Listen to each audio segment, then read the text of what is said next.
The overall goal of this procedure is to screen a large number of lettuce varieties for drought tolerance. This is accomplished by first determining the relative water content of the plant leaves. The second step is to observe the percentage of wilted plants. The final step is to find out the growth differential due to drought stress. Ultimately, these diagnostic measurements are used to screen thousands of plants to identify a small fraction of drought-resistant candidates for field trials. By using this method, we can screen a large number of lettuce varieties to identify drought-tolerant candidates for physiological, molecular, genetic, and breeding studies.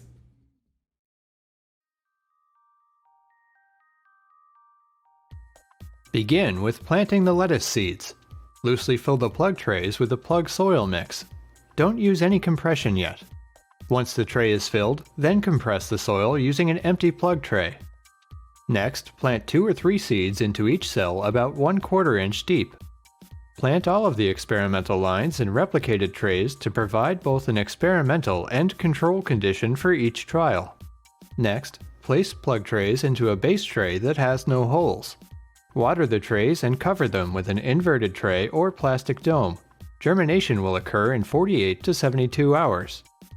Once the seeds germinate, remove the covers and move the trays into a greenhouse or to a growth chamber.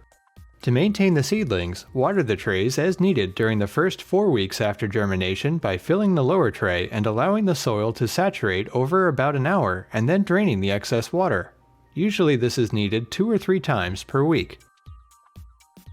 It's important not to overwater the plants or allow plants